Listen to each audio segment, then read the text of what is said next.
Pada suatu pagi, Teh Mirna ini melihat sang suami tengah membersihkan sebuah kotak.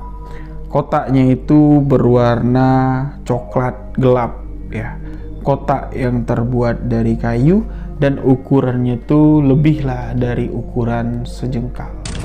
Dia tidak tahu jimat yang dipanggilnya, jimat yang akan didapatkannya itu berbentuk jenglot. Lucy pun menceritakan sosok itu, Mbak, ketika berhasil membuka celanaku, ketika aku sedang datang bulan, sosok itu bersetubuh dengan aku dan darah yang keluar karena aku sedang datang bulan, itulah yang dinikmati oleh sosok yang mengerikan tersebut.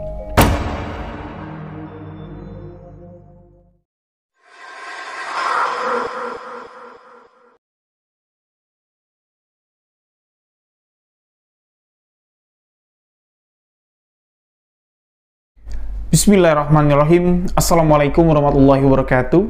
Kembali lagi bersama saya, Ryu Wijaya, di sebuah kisah misteri.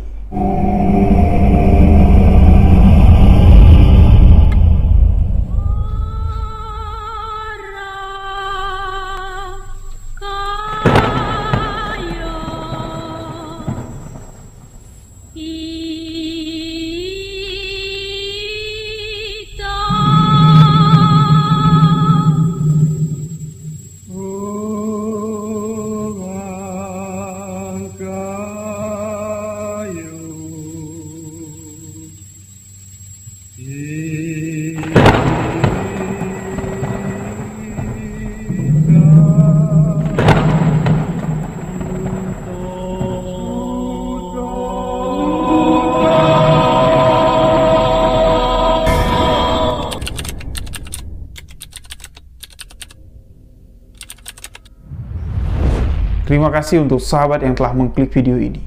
Terima kasih untuk sahabat yang telah memberikan dukungan, memberikan support agar channel ini dapat berkembang.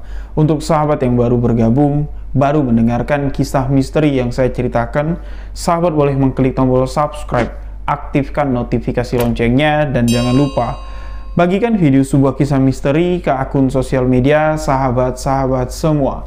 Untuk lebih akrab dengan saya, sahabat boleh follow akun Instagram pribadi saya di rio.wijaya91, dan untuk sahabat jangan lupa untuk follow juga akun Instagram kami di sebuah kisah misteri official, dan ikuti akun TikTok sebuah kisah misteri official, karena di TikTok dan Instagram sebuah kisah misteri official banyak cerita pendek yang tidak ditayangkan di channel YouTube Ryu Wijaya, dan ada pula video-video penampakan yang saya reaction, video-video penampakan makhluk-makhluk astral. Jadi gaskan follow TikTok sebuah kisah misteri official dan Instagram sebuah kisah misteri official.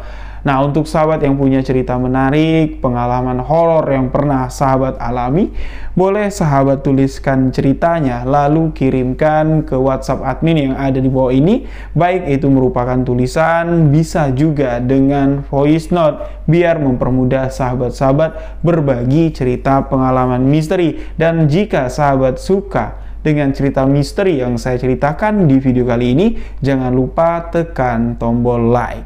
Dan inilah sebuah kisah misteri kiriman sahabat yang ada di Jawa Barat. Beliau menceritakan kisah pilu yang dialami oleh keluarganya dari dasar ketidaktahuan suami dari sahabat yang bernama Teh Mirna.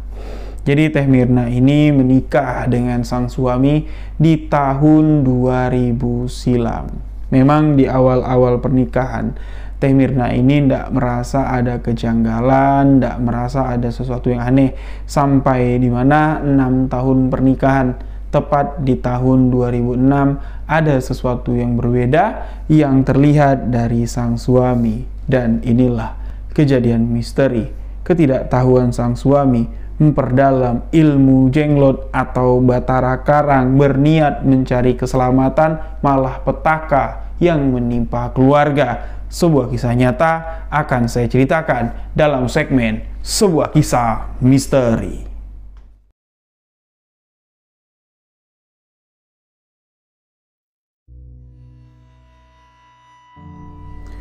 Diceritakan di sebuah desa yang ada di Jawa Barat. Teh Mirna menikah dengan suaminya yang bernama AA. Kita sebut saja dengan AA ya. Jadi Teh Mirna ini tidak menyebutkan siapa nama asli dari sang suami. Jadi setelah menikah, Teh Mirna ini tinggal di rumah peninggalan almarhum kedua orang tua sang suami.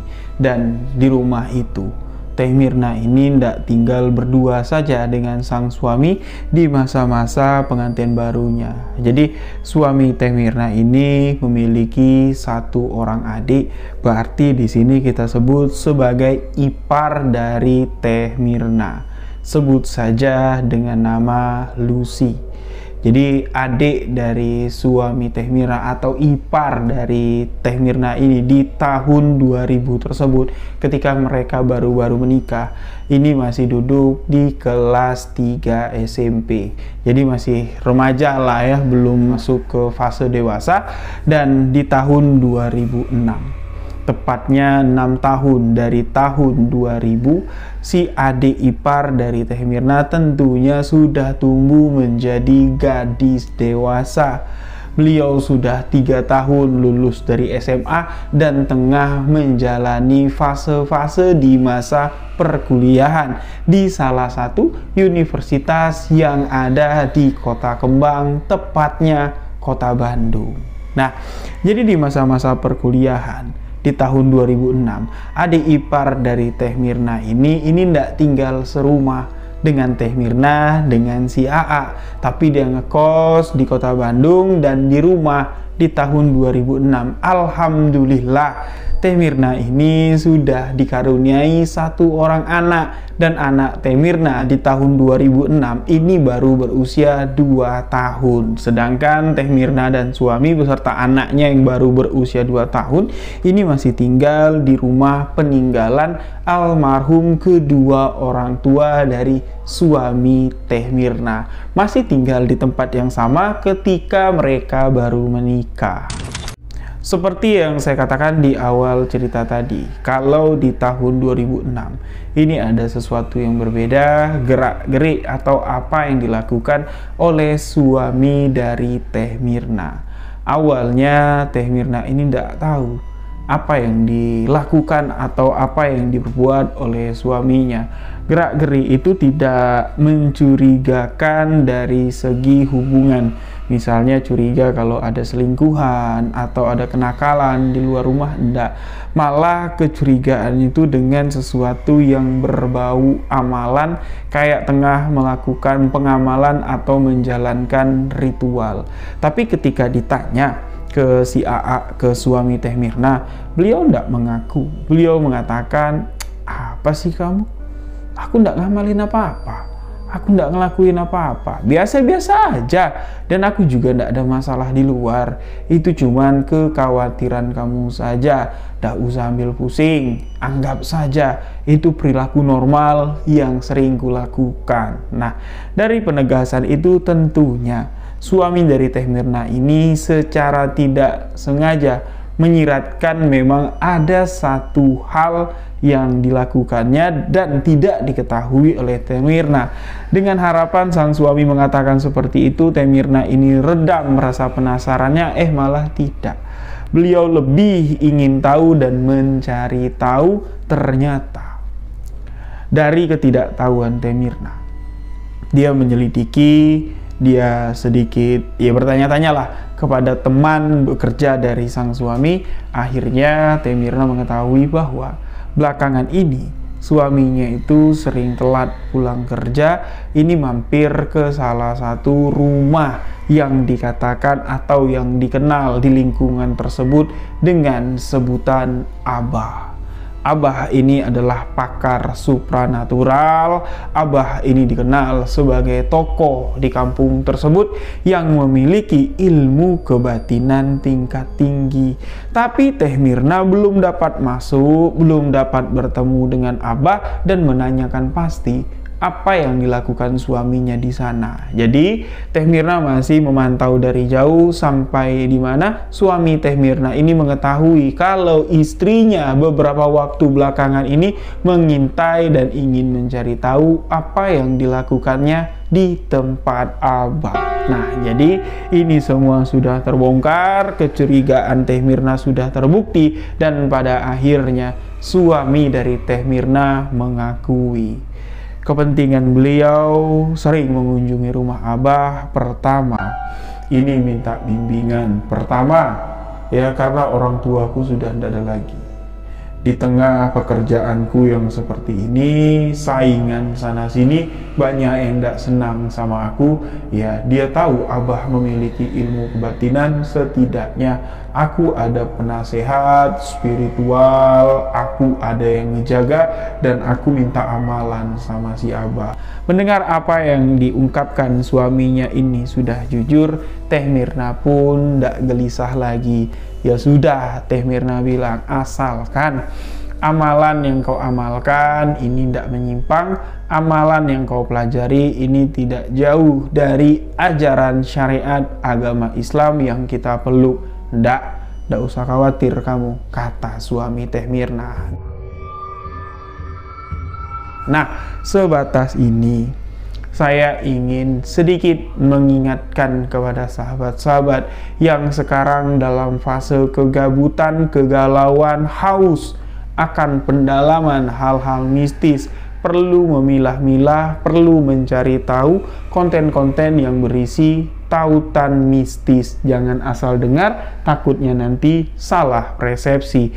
Kisah misteri yang saya bawakan kali ini akan berkaitan dengan ilmu kebatinan jenglot atau yang dikenal sebagai Batara Karang. Sedikit saya jelaskan di sini sebelum masuk ke dalam alur cerita ini. Kalau tidak saya jelaskan di tengah langsung masuk ke alur cerita, sahabat akan salah persepsi karena banyak video-video tayang di channel YouTube yang mengatakan gampang untuk mendapatkan Batara Karang. Satu rumah itu bisa ada isinya belasan Batara Karang. Tak segampang itu, kawan.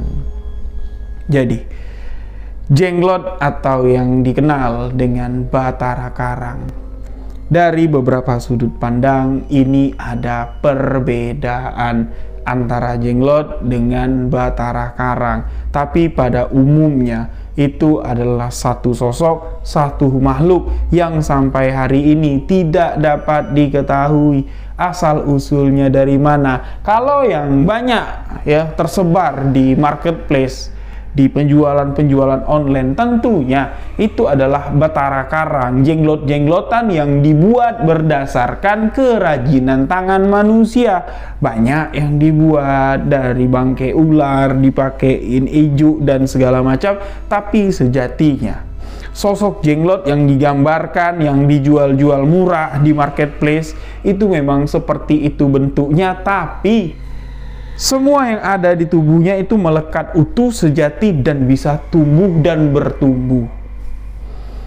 Ya, asalkan jenglot itu dihidupkan. Lantas gimana caranya kita mendapatkan jenglot yang asli? Bukan jenglot yang KW-KW, bukan jenglot yang kaleng-kaleng. Nah, itulah saya katakan tadi, saya sedikit menyinggung. Untuk mendapatkan jenglot atau ada kaitannya urusan hidup kita dengan jenglot, itu tidak segampang seperti menceritakan sesuatu. Bisa bertemu jenglot belasan, puluhan, atau jenglot itu bisa datang sendiri. Tidak seperti itu, karena jenglot akan mencari tuan untuk memeliharanya ini dengan ikatan batin. Ikatan batin seperti apa? Dengan pengamalan yang pertama. Yang kedua, kalau kita sudah memiliki kemampuan batin tinggi, kita dapat berburu jenglot, kita dapat mendeteksi ini tempat ini angker, ini ditunggu sama sosok jenglot dan bisa ditarik dari alam gaib, kita nyatakan ke dunia nyata dan jenglot itu bisa kita pelihara. Tapi dengan catatan kita sudah memiliki kemampuan supranatural bintang 5, bukan kaleng-kaleng. Nah, cara gampangnya kita harus mengamalkan amalan untuk merayu untuk memujuk Jenglot agar Jenglot itu datang mendekati kita dan pertemuan kita dengan Jenglot itu bisa dipermudah. Ciri-ciri orang yang mengamalkan ilmu Jenglot ini banyak, sahabat-sahabat. Nggak saya sebutkan salah satunya, tapi pada umumnya seseorang yang memelihara ilmu Jenglot, pertama, orang itu akan berubah dari karakter periang ini jauh lebih menjadi pendiam atau lebih suka mengurung diri dan berdiam diri di tempat sepi, sunyi dan gelap. Dan yang kedua, sering terbangun di tengah malam seakan-akan tengah mencari sesuatu.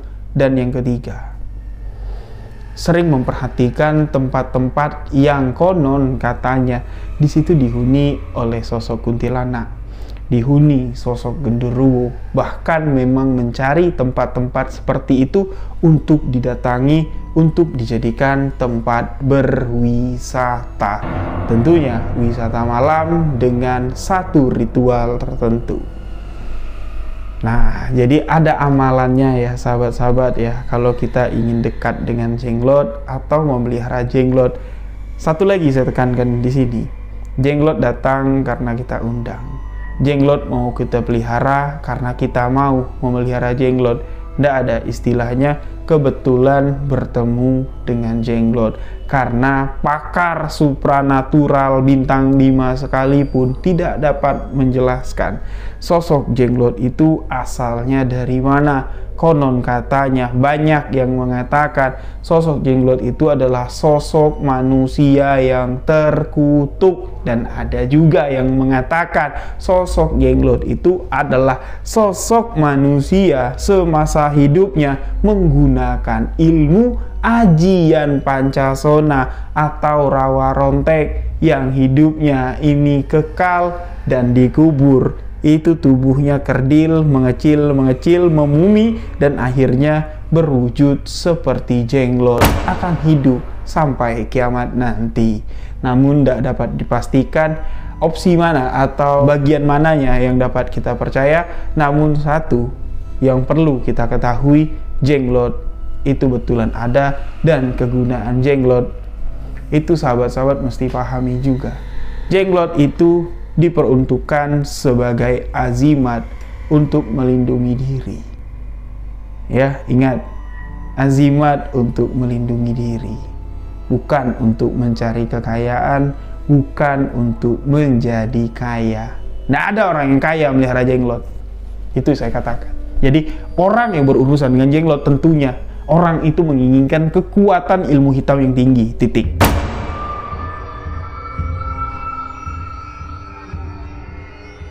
Setelah Teh Myrna mengetahui kalau suaminya ini tengah mendalami amalan yang diberikan oleh Abah, tanpa Teh Myrna mengetahui amalan itu untuk apa, Teh Myrna sedikit tenang walaupun suaminya semakin jarang pulang.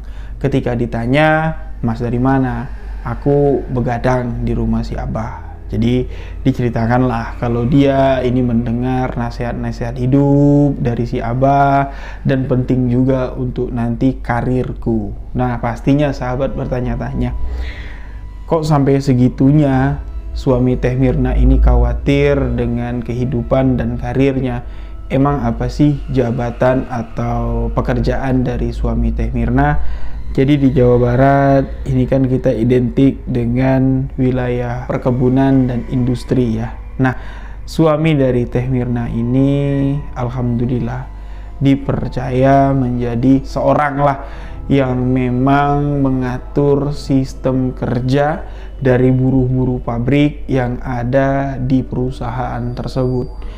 Statusnya itu kalau dibilang mandor, di atas mandor lagi lah. Dan di tahun 2006 tersebut, suami dari Teh Myrna ini diberikan sekian persen saham ya dari hasil kerjanya selama bertahun-tahun, dan di posisi itulah banyak yang tadinya sahabat menjadi musuh.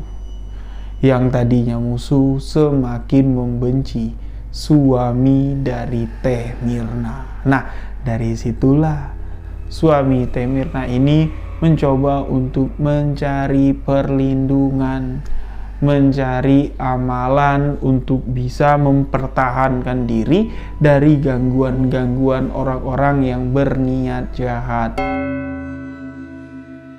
Nah, di tahun 2006 itu, ya, pada suatu pagi, Teh Mirna ini melihat sang suami tengah membersihkan sebuah kotak. Kotaknya itu berwarna coklat gelap, ya. Kotak yang terbuat dari kayu dan ukurannya tuh lebihlah dari ukuran sejengkal. Jadi di pagi itu suaminya ini off, libur kerja, sembari bermain dengan anak yang baru berusia 2 tahun, ya. Anak Teh Mirna ini itu tengah membersihkan kotak tersebut dengan kuas. Nah, Teh Mirna melihat dan Teh Mirna bertanya, "Mas, itu kotak apa? Kayaknya itu kotak udah tua sekali gitu ya, udah kotak lama lah," kayak gitu.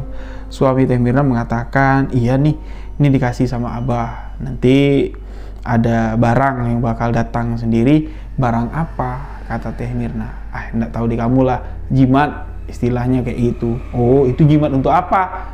"Nanti jangan aneh-aneh ya Mas, anak kita masih kecil. Aku juga takut nanti kalau kamu dapat jimat aneh-aneh bikin rumah kita angker." "Enggak, ini jimat buat mempertahankan diriku atau ya supaya orang-orang enggak ngusik aku lah di kantor." "Oh ya sudah, nanti kalau udah jimatnya dapat, kamu jangan taruh di kamar kita." "Enggak, aku sudah siapkan gudang belakang untuk meletakkan kotak ini." Nah, di situ ketransparanan suami Teh Mirna kan udah mulai kelihatan. Tapi kan enggak tahu kotak itu jimatnya bakal datang apa, bentuknya seperti apa. Itu enggak dikasih tahu suaminya, tapi suaminya sudah mulai jujur. Teh Mirna enggak mendukung tapi membiarkan. Ya biarlah, kalau memang itu menjadi sesuatu hal positif yang dapat membuat kamu semangat kerja dan lebih pede lagi. Dan Teh Mirna pun tak lupa untuk mengingatkan bahwa sesungguhnya perlindungan yang mutlak itu adalah perlindungan yang Allah Subhanahu wa Ta'ala berikan. Tapi suami Teh Mirna kembali menjawab, "Ya apa salahnya kita hidup menggunakan syariat." Lah betul pula. Dan singkat cerita, dari hari itu suami Teh Mirna ini memang sudah jarang pulang malam, sudah jarang lah dapat laporan ke Teh Mirna, ya, suaminya ngelapor kalau dia sudah jarang mampir ke tempat si Abah. Tapi suaminya ini cenderung pulang kantor itu langsung masuk ke gudang belakang, seakan-akan memeriksa apa yang ada di sana dan tentunya pasti memeriksa kotak yang sudah dibersihkan atau sudah dipersiapkannya dari jauh-jauh hari. Teh Mirna bertanya, "Kamu nyari apa ke gudang belakang?" Suaminya bilang, enggak ada apa-apa, cuman ngecek aja, mana tahu jimatku itu sudah datang." "Belum datang kah? Emang bentuknya seperti apa?" kata Teh Mirna. "Belum, nanti kamu juga tahu." Cuman itu jawaban suami dari Teh Mirna. Nah, di tahun 2006, tepatnya di akhir tahun 2006, ini anak-anak kuliah pada balik semua, sahabat-sahabat. Pada balik liburan dan adik ipar dari Teh Mirna yang bernama Lucy ini pulang dia. Karena kan sudah liburan kuliah ya, dari kos-kosannya di kota Bandung baliklah ke rumah peninggalan sang orang tua, di rumah yang ditempati Teh Mirna dengan si AA. Ini Lucy punya kamar pribadi, tepatnya di bagian belakang dekat dengan gudang tempat penyimpanan kotak jimat yang disebutkan suami Teh Mirna. Nah, jadi tidak beberapa lama ketika Lucy pulang, suami dari Teh Mirna ini kelihatan gusar. Jadi wajahnya itu kelihatan murung, gelisah. Jadi kalau dia di rumah malam bolak-balik ke gudang, sampai-sampai Teh Mirna ini bilang, "Ah, ngapain kamu tengah malam kayak gini keluar masuk bolak-balik kamarnya si Lucy? Kamu ngecek Lucy, emang Lucy kenapa? Memang ada apa?" "Enggak, aku nggak ngeliatin Lucy, aku ngeliatin gudang. Emang ada apa?" Enggak kenapa-kenapa.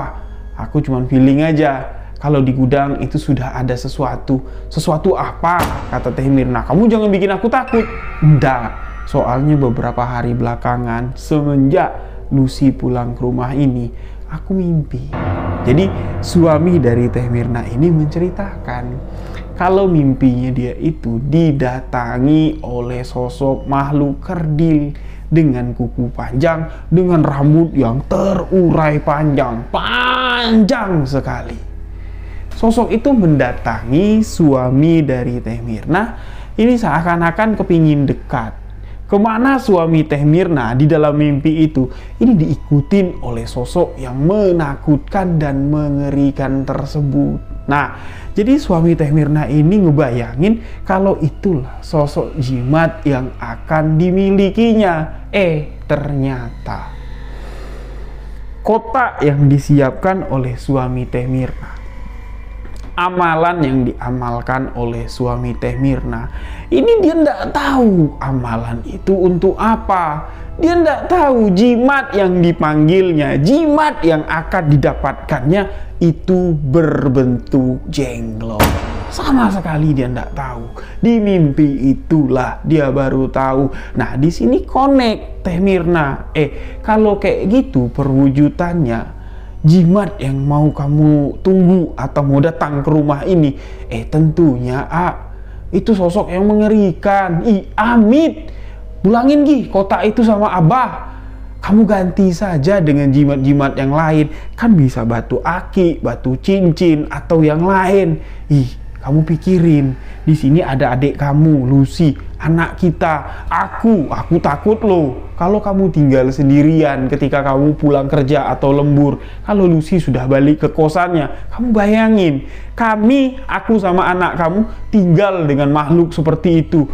Aku nggak mau. Nah, dari situlah ketakutan muncul, ketakutan yang dirasakan Teh Mirna, dan sekaligus ketakutan yang dirasakan oleh suami Teh Mirna dari dasar ketidaktahuannya tentang ilmu kebatinan. Nah, jadi di sini ya di akhir tahun 2006 sampai masuk di awal tahun, tepatnya Januari 2007. Lucy tinggal di rumah itu sudah seminggu, dan Lucy di sini mengadukan kepada Teh Mirna, aku kenapa ya? Seminggu belakangan ini belum jadwal haid, kok udah mulai haid, terus juga sudah seminggu belakangan ini haidnya itu ndak berhenti-berhenti.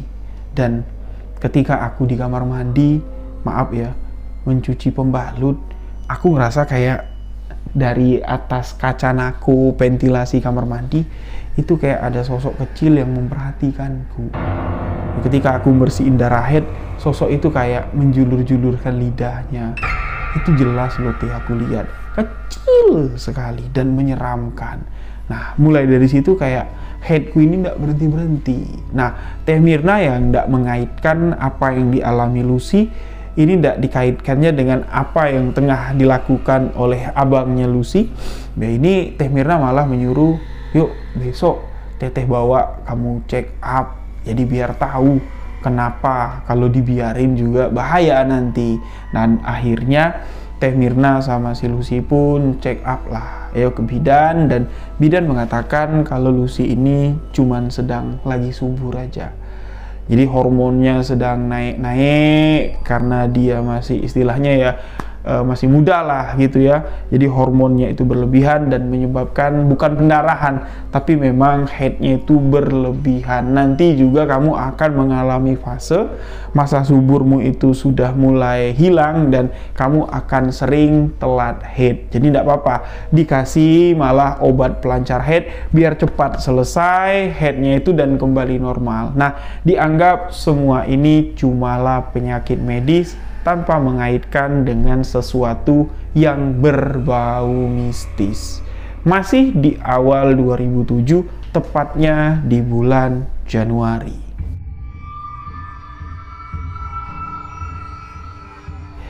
Suami dari Teh Mirna ini mengabarkan kalau teman-teman yang tadinya di kantor itu kayak ngemusuhin suaminya Teh Mirna, si AA ini ya, tiba-tiba saja kayak semuanya itu tunduk.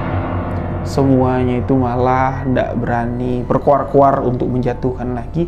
Malah semuanya itu kayak orang ketakutan lah ketika berhadapan dengan si AA, dan di situ membuat suaminya ini makin yakin, makin pede dengan amalan atau jimat yang akan datang, jimat yang ditunggu-tunggunya di rumah tersebut. Sampai di mana ini obrolan suami istri di malam hari ya. Si AA ini mengatakan kepada Teh Mirna, walaupun nanti sosok itu nyata, begitu mengerikan wujudnya seperti di dalam mimpiku, ya enggak apa-apa lah Bu ya, aku pelihara, toh itu juga kan nanti aku bakal taruh di gudang. Nah, mendengar apa yang diucapkan suaminya, karena ini kan Teh Mirna ini kan baru bawa adiknya si AA atau adik ipar dari Teh Mirna ini ke dokter dengan alasan mensnya tuh tidak berhenti-henti, dengan cerita misteri yang diceritakan oleh si Lucy kalau ketika malam hari dia mau ganti pembalut, sedang bersihin pembalut yang bekas mens ini, itu dia jelas sekali melihat di ventilasi atau di kaca naku kamar mandi itu sosok kecil yang mengerikan persis seperti yang digambarkan si AA di dalam mimpinya. Nah, Teh Lucy pun menceritakan, apa jangan-jangan sosok yang dilihat sama si Lucy ini sama dengan apa yang kamu lihat di dalam mimpi? Emang Lucy ngelihat apa? Kamu tahu enggak? Tadi aku baru bawa Lucy ke dokter. Lucy ini selama balik ke sini seminggu, itu dia mensnya enggak berhenti-berhenti. Tapi dia cerita sama aku, kalau dia malam-malam ke kamar mandi, bersihin bekas darah mens yang mau ganti softtek, itu dia ngelihat dari arah gudang, dari kaca naku ventilasi kamar mandi, itu dia melihat sosok kecil mengerikan seperti yang kamu bayangkan di dalam mimpi. Mendengar itu, suami dari Teh Mirna, si AA, langsung lompat dari tempat tidur, keluar kamar, langsung ngecek ke gudang, dan setibanya di gudang, ya kan suaminya ini kan sudah sampai di gudang duluan. Ini di tengah malam loh sahabat-sahabat. Teh Mirna ini ngintilin dari belakang atau nyusul dari belakang, pas di depan lemari tempat si AA ini menyimpan kotak. Teh Mirna itu melihat suaminya tengah mengeluh sosok yang sangat mengerikan di tangannya, dan itu dikeluarkan si AA dari kotak. Jadi sosok itu kecil, tidak sampai sejengkal. Dari kejauhan, mata sosok itu nyala kayak sorot laser merah. Dan ya walaupun sosok itu tidak bergerak, tapi kelihatan kayak kulitnya hidup. Dan sosok itu kayak bernapas. Nah, si AA itu kayak ketawa kecil, senang melihat sosok itu. Oh, ini toh ternyata jimat yang aku amalkan, jimat yang kata si Abah bakal mendatangi aku. Sudahlah, besok kamu aku bawa ke tempat si Abah. Kamu malam ini istirahat di sini dulu. Kalau memang kamu hidup, kamu jangan ganggu kami dulu. Aku belum tahu kamu ini harus aku apain. Ditaruh ke dalam kotak dan ditutup. Dan yang anehnya di sini, sahabat-sahabat, ketika kotak itu sudah ditutup, kotak kayu ya, kotak kayu yang dulu dibersihin sama suami Teh Mirna ini ditutup, di dalamnya itu sudah ada sosok yang menakutkan, ditaruh di dalam lemari, pintu lemari itu ditutup. Ketika suami Teh Mirna ini mau keluar dari gudang, tiba-tiba saja kotak yang ada dalam lemari itu berbunyi, kletak, kletak, kletak, kletak, kletak, kletak. Seakan-akan sosok itu bergerak-gerak di dalam kotak dan membuat bulu tengkuk Teh Mirna ini merinding. Seketika saja anaknya sama Lucy ini berbarengan teriak. Anaknya menangis di dalam kamar, si Lucy ini bermimpi buruk teriak, Teh, tolong! Anaknya menangis. Serentak anak Teh Mirna menangis, si Lucy berteriak minta tolong. Panik lah. Jadi AA suami Teh Mirna ngejar anaknya. Teh Mirna langsung ke kamarnya si Lucy. Ditanya, kenapa Neng? Kok teriak-teriak kayak gitu? Kamu mimpi apa? Istighfar dulu, istighfar. Teh, besok aku mau pulang ke Bandung. Kenapa? Nggak betah aku di rumah ini.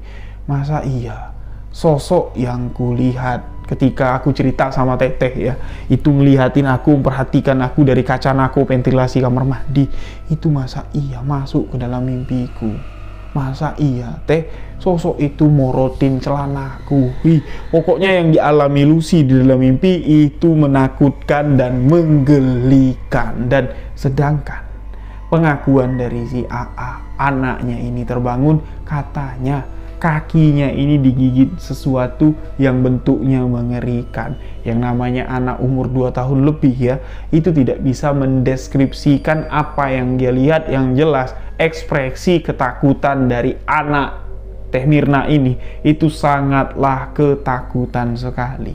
Dan di malam itu suasana rumah yang tadinya tenang berubah menjadi mencekam. Keesokan paginya, sesuai dengan apa yang direncanakan oleh si AA,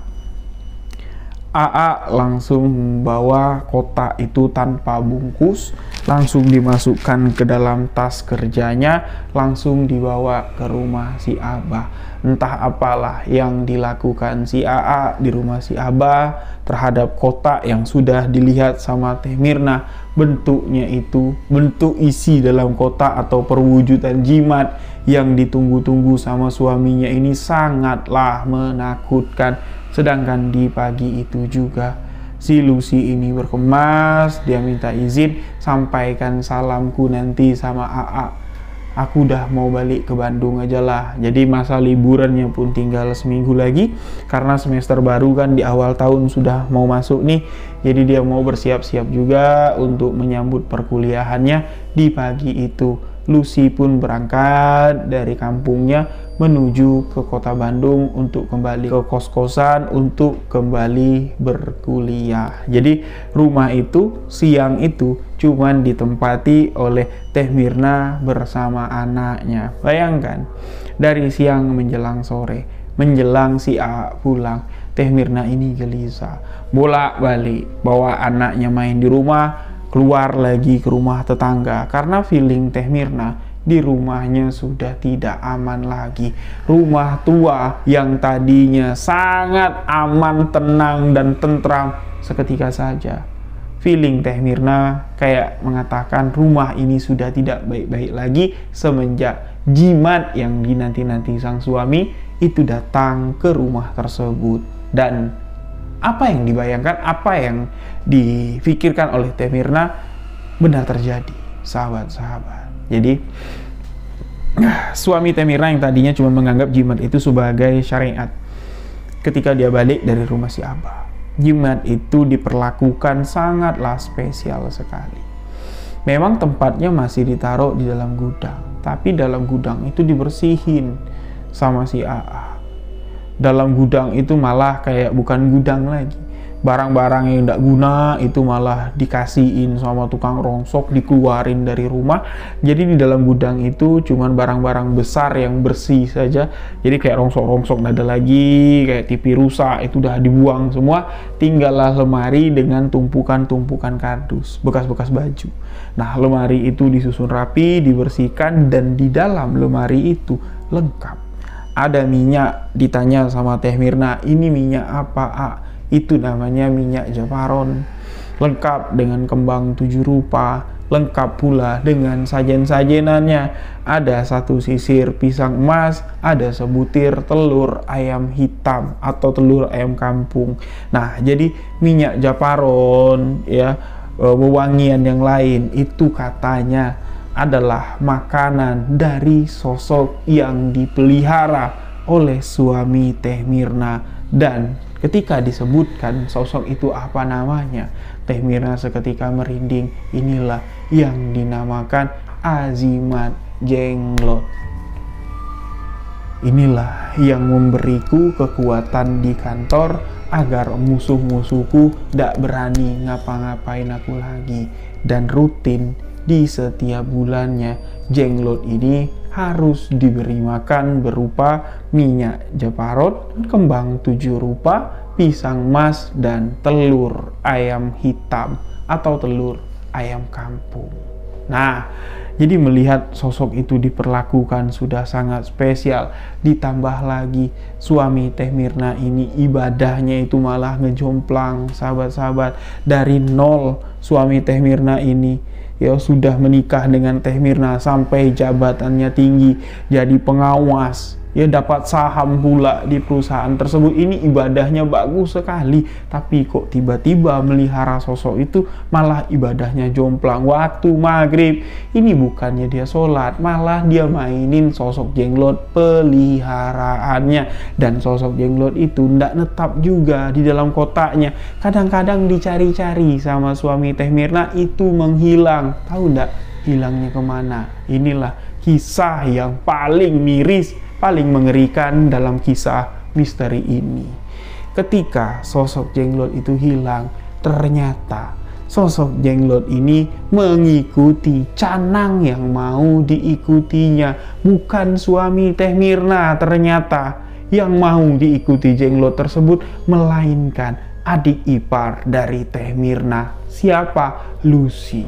Darah perawan Lucy lah yang diincar oleh jenglot tersebut. Walaupun abangnya si Lucy, si AA yang mengamalkan amalan jenglot, tapi jenglot ini ndak mau menetap ikut sama si AA. Dia mau mengikuti Lucy karena tertarik harumnya, wanginya darah perawan si Lucy. Seperti yang saya katakan di awal tadi, jenglot akan memilih siapa tuan dan siapa yang akan memeliharanya. Memang di sini keinginan dari si AA yang ingin memelihara jenglot, walaupun awalnya tidak tahu amalan itu untuk memanggil jenglot. Tapi kalau kita cocok logi atau kronologis dari permasalahan ini, jenglot itu datang pas ketika Lucy datang, dan yang pertama mengalami gangguan atau yang melihat jenglot itu adalah Lucy, bukan suami dari Teh Mirna. Nah, apa yang terjadi ketika jenglot itu dicari AA tidak ada di kotaknya? Lucy baru mengabarkan semua ini setelah 1 tahun berlalu.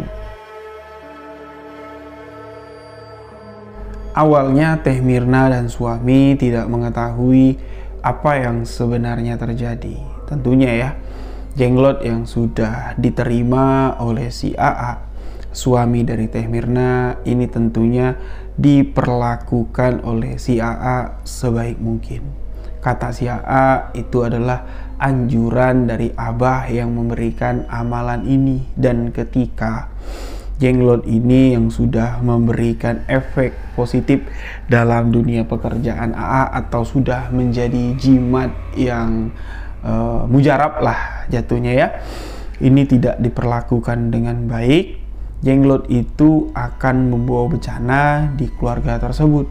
Jadi AA lebih memilih meluangkan waktunya untuk memelihara jenglot yang memberikan dampak positif untuk energi di dunia pekerjaannya, daripada disia-siakan malah dapat bala.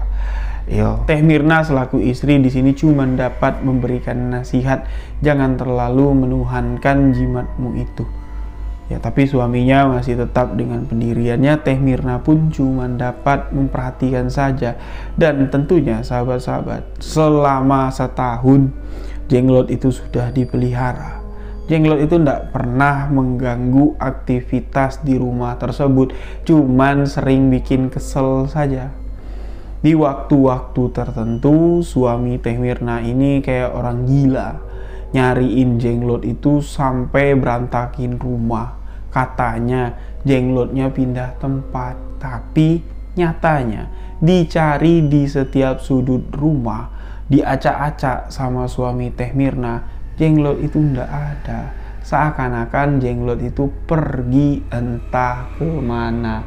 Dan dari pengakuan suami Teh Mirna, dari apa yang dilihat Teh Mirna secara langsung, ritual pemberi makanan jenglot atau pemeliharaan jenglot ini memang tidak pernah berkaitan dengan hewani atau dengan darah-darah hewan, sama sekali tidak. Malah jenglot itu tercium wangi ketika kotaknya dibuka oleh suami Teh Mirna karena selalu ditetesi minyak japaron. minyak Jeparon itu merah, dia merah kehitam-hitaman sahabat. Itu setetes saja aromanya sudah menyengat sekali, apalagi Jeparon Mesir. Ya, Jeparon Mesir itu saya pernah beli 1 milinya ya, 1 milinya kalau nggak salah 6 juta lebih. Ya, itu 1 milinya itu untuk kalau orang-orang pergi ke Kawi, pergi ke Pantai Selatan tuh wajib bawa itu. Karena itu penting sekali untuk mengundang makhluk-makhluk astral. Nah, jadi itu setetes saja, seoleh saja, itu wanginya na'udzubillahi min zalik. Sedangkan yang 10 ribuan di toko-toko minyak aja itu wangi.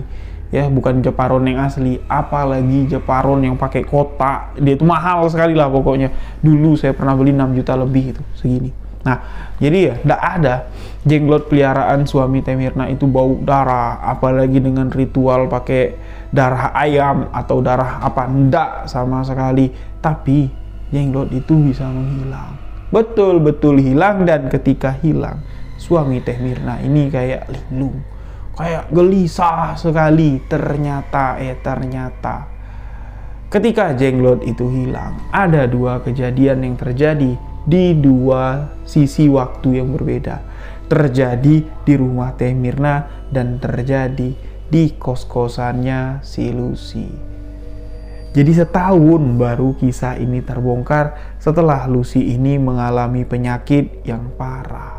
Jadi setahun setelah Lucy balik liburan di awal tahun 2017, dia kembali ke Bandung. Nah, itu setahun dia ndak balik-balik. Di tahun 2008, awal tahun 2008, baru Teh Mirna sama si A ini mengunjungi Lucy di kos-kosannya karena dapat kabar Lucy ini mengidap penyakit kekurangan darah. Tubuhnya kurus kering, pucat, menguning, yang mana Lucy menceritakan kalau mensnya ini sudah setahun lebih ndak berhenti-berhenti. Boleh dikatakan berhentinya itu cuma 3-4 hari dalam sebulan, terus mens lagi. Mens seminggu, berhenti 3-4 hari, terus mens lagi. Dibawa ke dokter, dokter ndak tahu ini penyebabnya apa. Sampai-sampai teman-temannya Lucy di kampus atau di kos-kosan ngebawa Lucy ini ke dokter spesialis kandungan. Sudah dikasih berbagai macam obat. Malah dokter kandungan mengatakan kalau Lucy ini memang kelainan. Jadi kelainannya itu sulit sekali untuk disembuhkan, dan dari situlah Lucy minta ampun, menyerah. Dia tidak mau berobat lagi, minta dipanggilkan AA-nya dan mbaknya si Mirna. Datanglah Mbak Mirna dan si AA ini ke kos-kosannya Lucy yang ada di kota Bandung. Ketika Mbak Mirna melihat kondisi Lucy, sedih sekali. Lucy ini sudah dianggap kayak adik kandungnya sendiri. Ketika Mbak Mirna ini pacaran dengan si AA, Lucy ini masih kecil. Ya, Lucy ini ya kayak adik lah jatuhnya, bukan kayak orang lain lagi. Tapi si Lucy ini kayak menyembunyikan sesuatu. Jadi ya Mbak Mirna ini menyuruh suaminya si AA ini untuk keluar. Jadi dia mau ngomong empat mata dengan si Lucy, barulah di situ Lucy menceritakan apa yang terjadi. Nah, Mbak inget nggak Mbak? Ini ceritanya si Lucy ya. Mbak inget nggak Mbak? Malam-malam Lucy teriak. Mbak nanya sama Lucy, kenapa kamu teriak? Kamu mimpi apa? Lucy bilang kan Mbak, kalau apa yang Lucy lihat ketika Lucy sedang cuci pembalut di kamar mandi malam-malam, sosok itu nyata masuk ke dalam mimpi Lucy, itu morotin celana Lucy. Sosok itu seperti ingin melakukan sesuatu lah dengan tubuh Lucy, tapi Lucy masih dapat menghalaunya.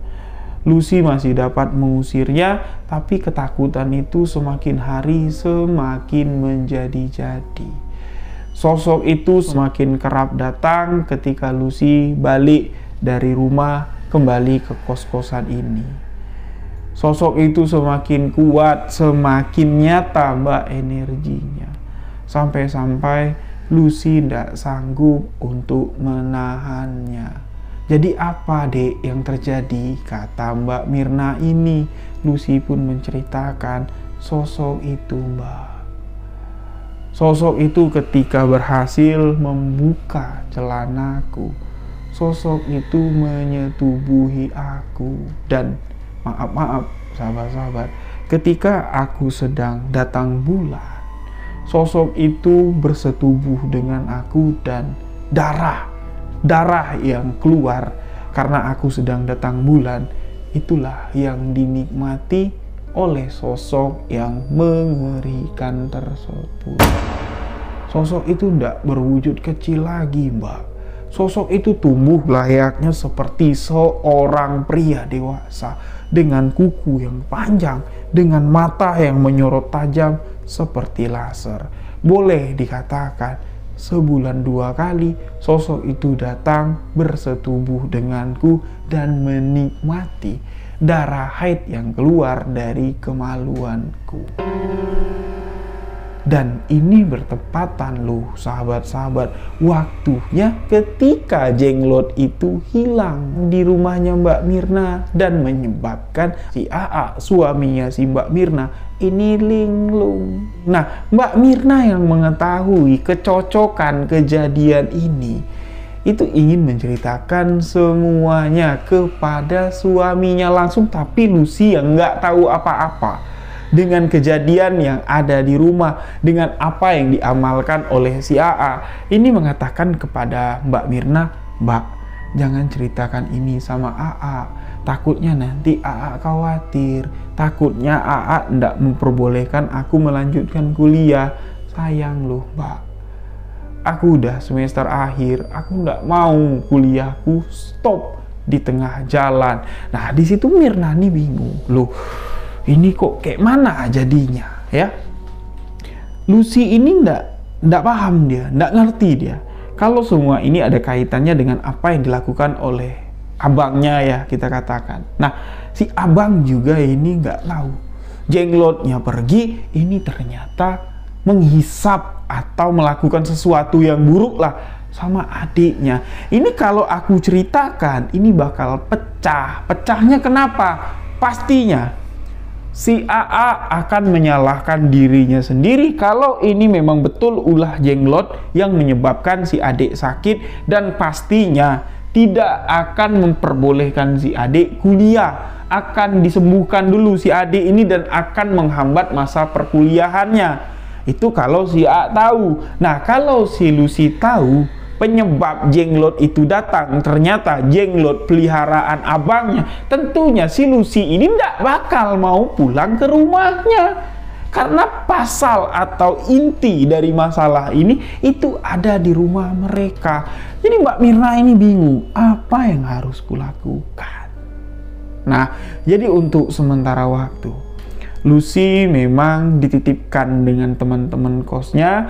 Nah, Mbak Mirna pun menyuruh teman-teman kosnya si Lucy ini mencari orang yang pandai lah di tempat sekitar mereka ngekos untuk memberikan bantuan secara gaib, istilahnya orang pintar lah, untuk menangkal datangnya jenglot itu untuk kembali mengganggu Lucy. Sedangkan Mirna minta waktu sama Lucy akan membicarakan permasalahan ini sama AA-nya dan dipastikan nanti AA-nya akan menerima dan masih memperbolehkan Lucy untuk menyelesaikan kuliahnya baru pulang. Nah, jadi dengan kesepakatan itu Mirna ini muter otak. Gimana caranya aku menyampaikan permasalahan ini supaya ndak menjadi besar atau dapat diselesaikan tanpa salah satu adik dan kakak ini jadi korban. Nah, jadi pelan-pelan lah setibanya mereka sudah di rumah. Jadi di rumah Mbak Mirna tadi bertanya sama suaminya, itu peliharaanmu, jimat jenglotmu itu memang makannya itu doang ya? Iya, emangnya kenapa Neng? Nggak apa-apa. Aku dengar-dengar dari TV, aku lihat-lihat kayak di film-film, katanya jenglot itu ngisap darah, jenglot itu minta tumbal. Oh enggak, jenglot-jenglot seperti itu, kalau jenglot-jenglot yang kita rampas atau kita ambil. Jadi kalau kita pergi mencari jenglotnya kita ambil dari tempat itu, ya tentunya itu harus ada penumbalan, itu harus ada korban untuk menggantikan posisi si jenglot. Tapi kan ini enggak. Jenglot itu datang karena aku diberi amalan untuk si Abah, dan intinya jenglot itu mau untuk dekat sama aku. Ya tugas aku tinggal membuat jenglot itu nyaman, memberi makan sesuai dengan aturan yang sudah ditetapkan sama si Abah. Kamu tenang aja, ini ndak bakal mengganggu keluarga kita. Malah kamu lihat sekarang, posisiku di tempat kerja ini semakin baik. Musuh-musuhku satu persatu tumbang dengan sendirinya. Tumbang dalam arti kata ndak betah kerja di tempat itu, adapun yang betah ini mengalami penyakit yang aneh. Dan itu dipercaya ulah dari jenglot, jimat yang dipelihara suami dari Mbak Mirna. Jadi kepercayaan sang suami dengan si jenglot ini semakin menjadi-jadi karena muaknya Mbak Mirna dengan apa yang diyakini sang suami. Mbak Mirna mengajak suaminya membawa si jenglot ke rumah si Abah. Terjadi pertengkaran di sini. Jadi Mbak Mirna ndak menceritakan semuanya dulu, ndak. Jadi diambilnya jenglot itu dari tempat penyimpanan. Kalau kamu mau jenglot ini aku biarin kamu pelihara di rumah ini, kamu ikut aku ke rumah Abah sekarang. Kalau ndak, jenglot ini aku buang. Beneran aku buang, Mas. Kenapa? Jenglot ini kan ndak ganggu kamu, kata suaminya, kata si AA. Ndak, kamu harus tahu dulu, kamu harus dengar dulu, akan kuceritakan di tempat Abah yang memberi kamu jenglot ini. Jadi mau ndak mau ya, karena kotak jenglot itu sudah dipegang sama Mbak Mirna, pergilah mereka ini ke rumah si Abah di hadapan Abah. Mbak Mirna menceritakan semua yang terjadi kepada Lucy dan mengatakan kondisi Lucy sekarang sudah sekarat. Setahun darahnya sudah disedot oleh jenglot. Nih, kamu tahu, jimat yang kamu bangga-banggakan ini menyengsarakan adik iparku. Jimat yang kamu bangga-banggakan ini membawa malapetaka untuk adikmu sendiri. Tercengang di sini si AA dan mengatakan tidak mungkin lah, tidak ada kaitannya, tidak ada kaitan seperti apa. Nah, Mbak Mirna bertanya langsung dengan si Abah, mungkin tidak bah kira-kira terjadi? Diceritakan. Dari awal si AA ini mengamalkan jenglot itu tidak datang-datang. Si AA ini mondar-mandir ngeliatin kotak itu, tidak muncul-muncul jenglot di situ. Tiba-tiba saja Lucy datang dari Bandung. Jenglot itu muncul dan orang pertama yang menyadari keberadaan jenglot, yang melihat jenglot secara langsung itu Lucy ketika mencuci darah haidnya. Si Abah terdiam dan diceritakan lagi pengakuan Lucy. Dalam waktu sebulan 2 kali, berbarengan pula atau bertepatan pula ketika jenglot itu ngilang secara misterius. Ternyata jenglot itu pindah ke Bandung, ngilang ke Bandung untuk mendatangi Lucy, untuk bersetubuh dengan Lucy dan menghisap darah perawan Lucy.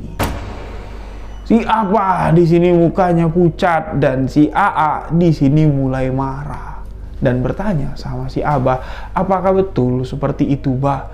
Kalau seperti itu adanya, sama saja. Aku merasa bahagia mendapatkan pangkat dan mendapatkan jabatan, tapi satu-satunya adik yang kumiliki, satu-satunya keluarga kandung yang kumiliki ini terancam. Terancam dari jimat yang kumiliki yang Abah berikan. Padahal amalan yang Abah berikan ini tidak nyala kujalankan.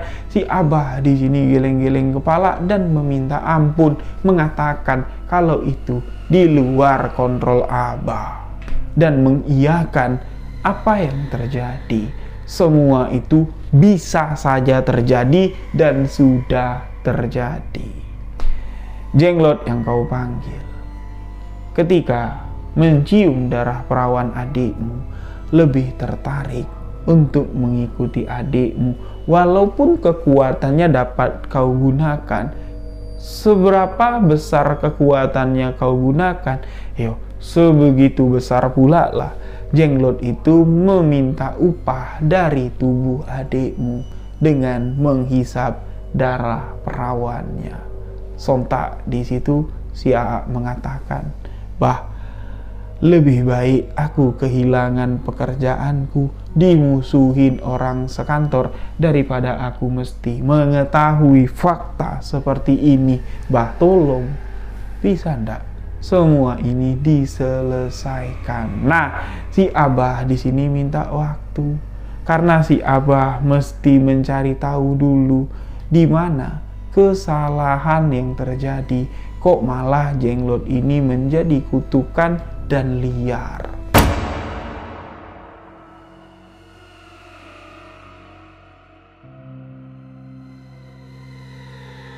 Jujur pada saat itu perasaan gundah gulana ini begitu dirasakan oleh Mbak Mirna. Di satu sisi, Lucy sudah dianggap sebagai adik kandungnya sendiri, walaupun status Lucy ini adik ipar.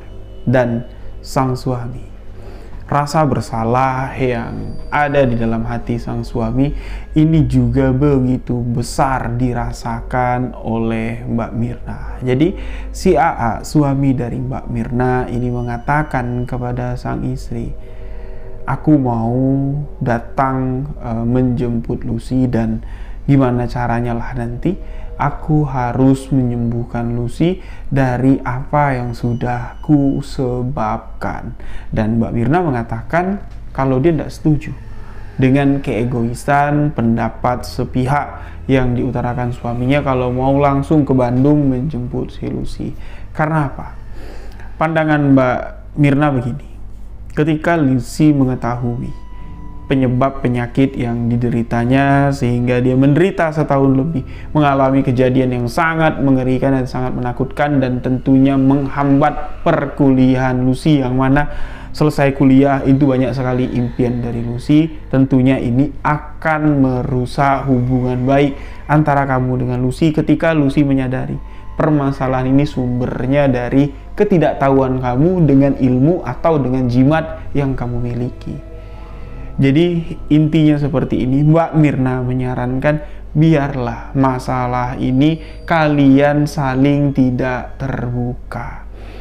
Lucy menceritakan kepada aku, anggap saja kamu tidak mengetahui penyebab penyakit Lucy yang diceritakannya kepada aku. Begitu juga aku tidak bakal menceritakan kepada Lucy kalau Jenglot, sosok mengerikan yang menyakiti Lucy, yang mendatangi Lucy, membuka celananya, memperkosa atau tidur sama adik kamu, itu adalah peliharaan kamu. Pokoknya kamu pastikan masalah ini segera dapat diselesaikan, Jenglot itu dapat segera dimusnahkan agar penyembuhan adik kamu dapat kita mulai dan sosok itu tidak mendatangi adik kamu lagi.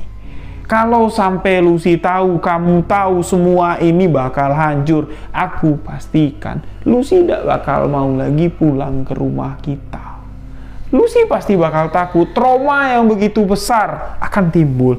Nah, betul juga pendapat si Mbak Mirna ini, dan si AA ini kembali menekan si Abah untuk sesegera mungkin menyelesaikan permasalahan ini, dan masalah baru pun timbul, sahabat-sahabat.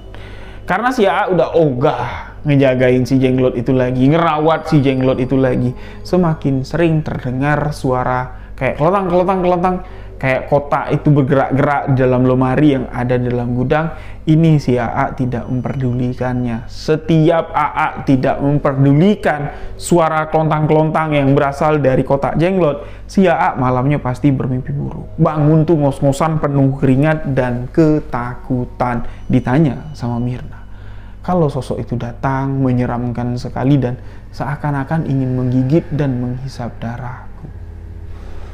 Sontak kontak batin lah Mirna ini dengan Lucy, pastilah Lucy juga merasakan hal yang sama. Jadi Mirna mendesak si AA untuk segera menemui si Abah untuk mencari solusinya, karena berminggu-minggu si Abah juga belum menemukan solusinya. terpaksa. Mirna dan AA, suami dari Mirna, ini mendatangi praktisi lain untuk mencari solusinya, tapi praktisi lain juga angkat tangan. Karena sosok azimat jenglot atau perwujudan jenglot, kalau sudah nyata, kalau sudah dipelihara, ini sulit sekali untuk dinetralisir atau dijinakkan. Jenglot akan menjadi raja, mentahtai rumah tangga kalian. Jenglot akan menguasai seluruh anggota keluarga kalian. Makanya dari itu, jenglot ini sulit sekali untuk didapat, dan ketika didapat, salah pelihara petaka yang akan datang. Ketika ada yang ingin membantu untuk membebaskan satu keluarga dari ancaman jenglot, bisa-bisa orang yang ingin membantu itu yang malah mendapatkan bala dan bahaya. Jadi banyak dukun-dukun yang didatangi tidak bisa menyelesaikan permasalahan ini. Toh wajar dong si abah ini berminggu-minggu tidak ada solusi, karena si abah pun takut untuk menyelesaikan permasalahan ini, takut diserang balik oleh sosok jenglot peliharaan si AA, suami dari Mbak Mirna. Nah, jadi ya, mereka ini tidak putus asa untuk segera menyelesaikan permasalahan ini. Mbak Mirna pun melihat kondisi Lucy yang ada di Bandung, dan di Bandung lah Mbak Mirna ini bertemu dengan Ustadz yang ada di dekat kos-kosannya si Lucy, ya, yang dibawa sama teman-temannya si Lucy. Bernegosiasi lah atau berkonsultasi lah Mbak Mirna ini dengan Ustadz tersebut, dan alhamdulillah si Ustadz ini punya cara untuk memusnahkan si jenglot. Dengan cara apa? Simple, dibakar. Namun yang dibakar itu cuman perwujudan kasarnya saja. Untuk membinasakan perwujudan goibnya, suamimu yang mengamalkan ilmu jenglot ini harus dibersihkan zohir dan batinnya. Melepas ilmu tersebut sama saja dengan menguliti batin suamimu lagi. Dengan cara apa?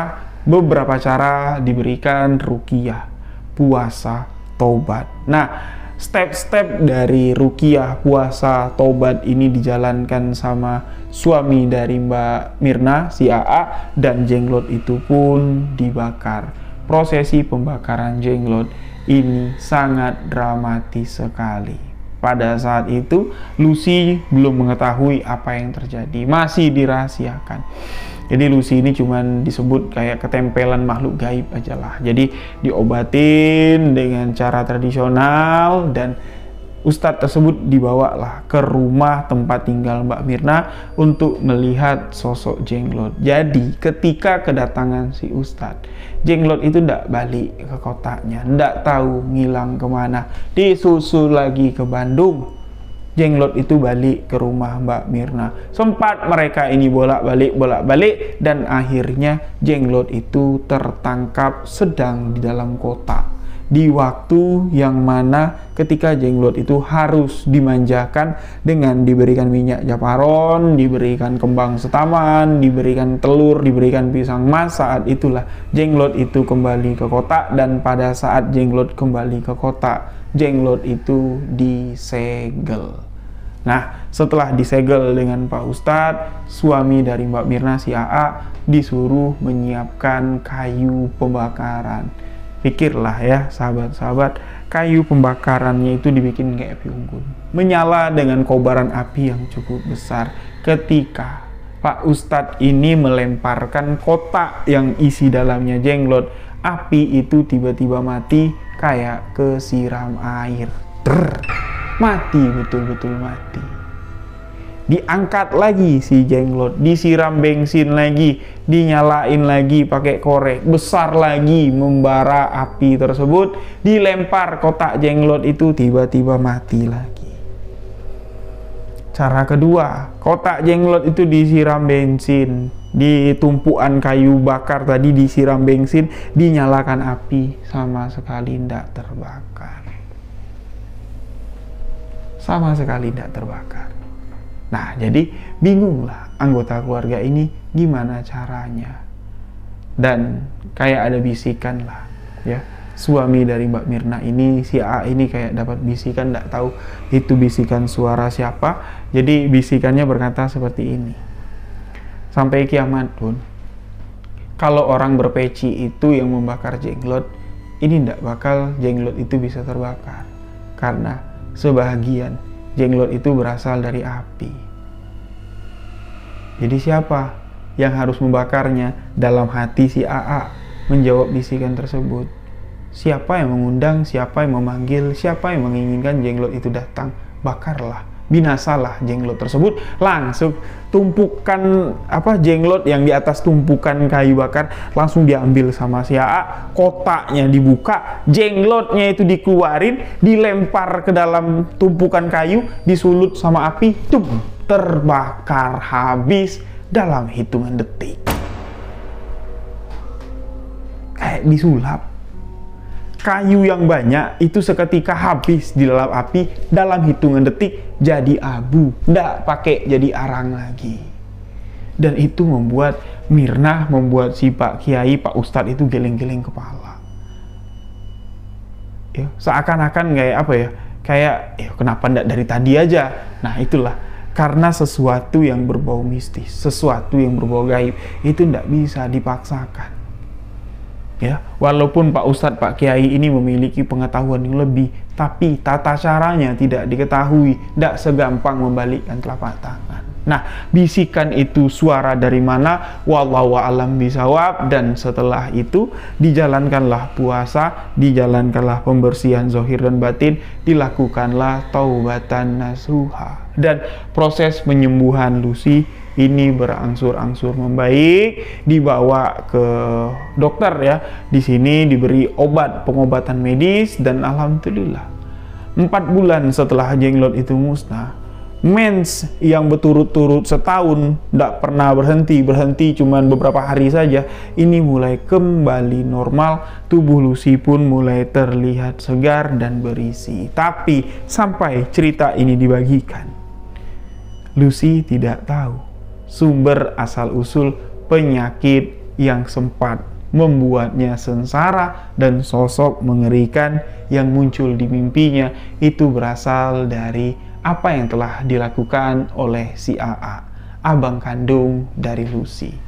Nah, jadi demikianlah sebuah kisah misteri tentang ketidaktahuan seseorang dengan jenglot. Jadi jangan sembarangan untuk menceritakan jenglot atau batara karang. Energinya begitu besar, energinya begitu dahsyat. Bayangkan sahabat-sahabat, kotak bekas tempat nyimpan jenglot saja, itu kalau di tangan orang yang tepat bisa dijadikan azimat. Apalagi jenglot betul-betul. Nah, kalau di tempat kita ada jenglot, mustahil itu bisa dihuni. Mustahil itu bisa membuat kita nyaman. Jadi jenglot itu ada di sekitar kita, namun untuk membangkitkan jenglot itu sangatlah sulit. Jadi kalau orang bilang, wah melihara jenglot kayak gini, itu bullshit. Sayalah yang bilang bullshit. Karena sampai hari ini praktisi dukun mana, coba saya mau nanya, jenglot itu asalnya dari mana? Perwujudan jenglot yang asli, yang bisa hidup, itu asalnya dari mana? Sebagian faham mengatakan dari sifat manusia. Itulah jenglot berasal dari kerak bumi yang dikutuk, yang tak bisa binasa, layaknya hawa nafsu seorang manusia yang serakah. Itulah jenglot.